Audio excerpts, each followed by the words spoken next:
Alright, I'm going to go over how to create the featured slider. Right now you can see we just have our home page set up, and it's a little messy looking because we don't have the slider set up.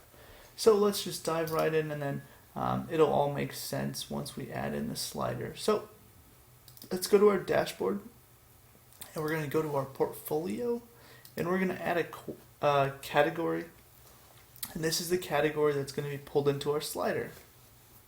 I like to call this one slider just to keep things easy, but you can name it whatever you want. Excuse me, you'll just reference it on the home page. So once we've created our slider category, we can actually go back to our home page.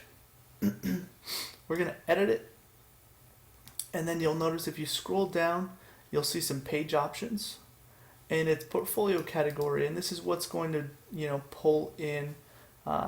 This is what's going to choose what post the slider pulls in. So right now we only have one, but so it's pretty easy to choose slider. So once we've done that, we can update our page. And I'm going to open up the page in a second tab so I can tab back and forth.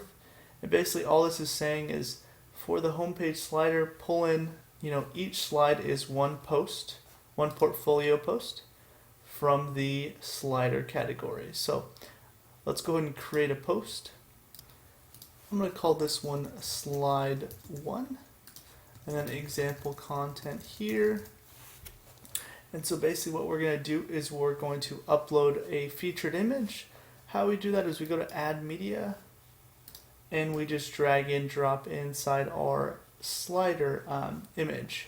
I had one handy. So once you upload the image that's going to be your slider background, you can click set featured image.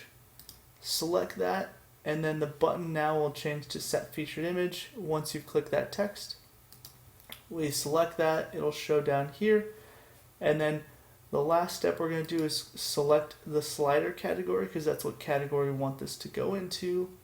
Go ahead and publish that, and now when we refresh our page, you'll see that it loads up top just like our live preview, and then we can edit the page again. And then if you remember that homepage video, I added a bunch of extra spaces that were unnecessary. I've removed those, so now you can see how it's set up. You have your initial sidebar widget area for the homepage, your homepage content, and another widget area, and then your full width ones down here. So once we've added all of that, you can do things like edit the slider caption while editing the post, and those are all down here. You can add a link for it, and then you can disable all of those options as well. So let's go and add another slide. We'll just call this one slide 2, and we're going to select it in the slider category again, and let's go and add some media. So once we click add media, we can upload our image, and then once again we're going to click on this text area, set featured image. Then we're going to select the image that we want to feature and click set featured image. Let's go ahead and publish this and see how it looks. So now we have one slide and then a second slide. And then let's say we want to remove the caption. We just want to have an image.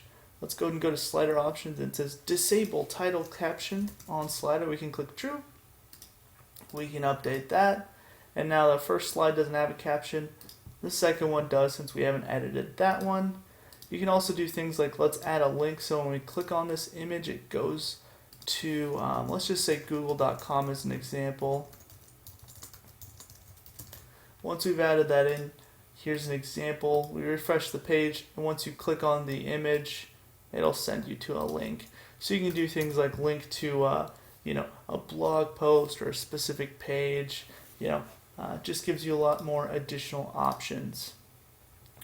And then from there, you also have another option that says display the caption on the right side. Let's go ahead and leave our title caption there again, and let's move our caption to the right side, update it, and you can see you can move your caption to a different side.